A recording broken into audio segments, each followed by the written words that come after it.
জয় জগন্নাথ, রাধে রাধে। তো নতুন একটা ভিডিও নিয়ে আপনাদের সামনে চলে আসলাম।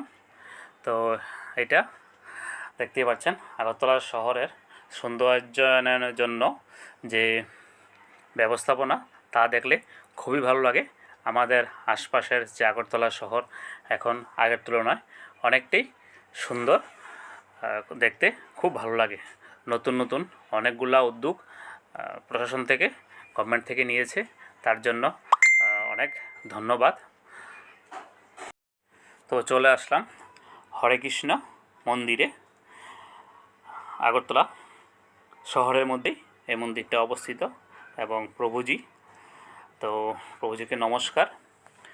আর হরে কৃষ্ণ মন্দিরে আসার একটা উদ্দেশ্যই হচ্ছে যে আমাদের যে জগন্নাথের যে রথযাত্রা, প্রভু জগন্নাথের যে রথযাত্রা, এই রথযাত্রা উপলক্ষে কোনো সময় আমি যাইনি হরেকৃষ্ণ মন্দিরে। তো হরেকৃষ্ণ মন্দিরে আসলাম এবং ওনাদের যে মন্দিরটা দেখলাম, ঘুরলাম, খুবই ভালো লাগলো এবং ভাবলাম যে একটা ভিডিও করে আপনাদেরকে দিই।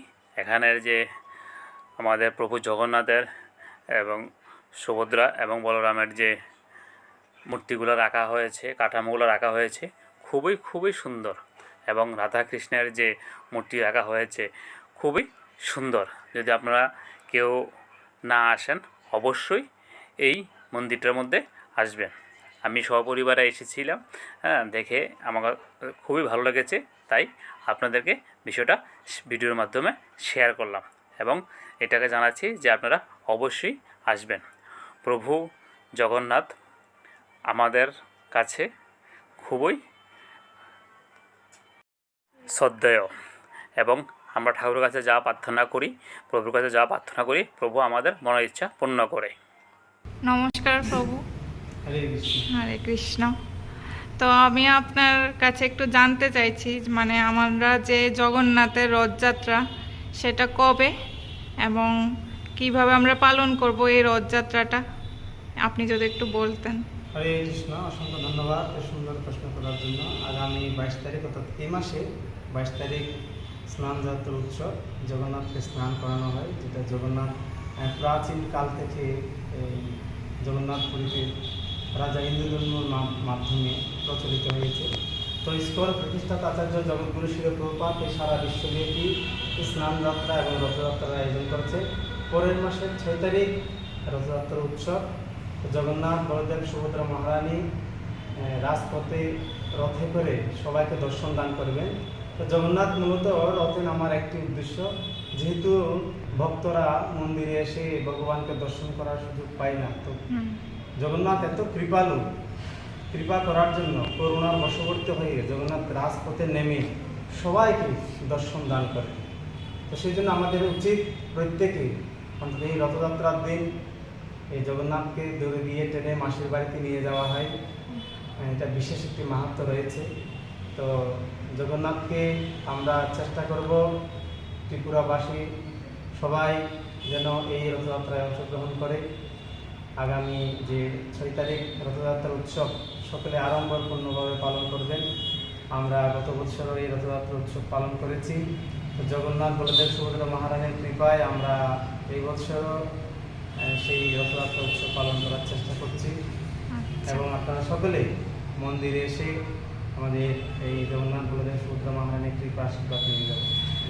আচ্ছা, আরেকটা জিনিস, মানে এই মন্দিরের অ্যাড্রেসটা যদি বলতেন। এটা হচ্ছে আশ্রম চুমোহনী। আমাদের মন্দিরের উল্টো দিকে হচ্ছে শতদল সংঘ ক্লাব, তার উল্টো দিকে হচ্ছে তৃতীয় তলায় হরে কৃষ্ণ টেম্পল। আপনারা সকলে প্রত্যেক রবিবারে এখানে বিভিন্ন অনুষ্ঠান হয়। মন্দিরে সন্ধ্যাকালীন আরতি, কীর্তন, শ্রীমদ্ ভগবদ্ গীতা পাঠ এবং সকলের জন্য সুস্বাদু প্রসাদ। সকলে এসে প্রত্যেক রবিবারে আপনারা মন্দিরে আসবেন, কেননা শিল প্রভুপাদ বর্ণনা করেছেন মন্দিরে আসার আমাদের একটি মাত্র উদ্দেশ্য, এটা হচ্ছে অসুস্থ রোগীদের সুস্থ করার একটি প্রক্রিয়া। মন্দির কীরকম আমরা অসুস্থ, কিন্তু আমরা আধ্যাত্মিক জীবনে সকলে অজ্ঞানের বশবর্তী হয়ে আমরা এখনও আমাদের জীবন অতিবাহিত করছি। যাতে আমরা মন্দিরে এসে সেই পারমাত্মিক বিষয় সম্বন্ধে অবগত হয়ে আমরা যেন ভগবানের সান্নিধ্যে যেতে পারি, এই জন্য আমাদেরকে মন্দিরে আসা। মন্দিরে এসে আমরা ভগবানকে কিভাবে সেবা করতে হয়, ভগবানের কাছে কিভাবে যেতে হয়, সেই বিষয়গুলো জেনে বাড়িতে গিয়ে আমরা সুন্দরভাবে সেই সেবা পূজা সম্পূর্ণ করব। হরে কৃষ্ণ। বাইরে যে গীতাগুলো আছে, তো শিল প্রভুপাদ বলছেন এই গীতাতে আমি যা কিছু উল্লেখ করেছি, হ্যাঁ, ভগবান কৃষ্ণ অর্জুনকে যেটা বলেছেন সেটা তিনি হুবহু কী করেছেন, এখানে উপস্থাপন করেছেন। তো প্রভুপাদ বলছেন এই গীতাতে আমি কোনো কিছু যুক্ত করিনি, আবার কোনো কিছু বাদ দিইনি, যার কারণে সারা বিশ্বব্যাপী শিল প্রভুপাদের গীতা অধ্যয়ন করে আজকে সবাই ভক্ত পরিণত হচ্ছে। এই কারণে দেখবেন শ্রীমদ্ ভগবদ গীতা যথাযথ, হ্যাঁ, হ্যাঁ, মানে এটি ইংলিশ ভার্সনে ছিল Shrimad Bhagavad Gita as it is. Prabhupada এটা সকলের জন্য, প্রভুপাদের যে শিষ্যরা এটা বাংলা, হিন্দি বিভিন্ন ভাষায় এটা কী করেন, সবাইকে পড়ার একটা সুযোগ দিয়েছেন। তো আমরা এই গীতা অধ্যয়ন করলে আমরা মানব জীবনের যে মূল উদ্দেশ্য, একজন মানুষ নিজের জীবনকে পরিচালনার জন্য যে ম্যানুয়াল বই, যে ম্যানুয়াল গাইড, সেটা হচ্ছে শ্রীমদ্ ভগবদ গীতা, যেটা অর্জুনের মাধ্যমে কৃষ্ণ জগতে উপস্থাপন করেছে।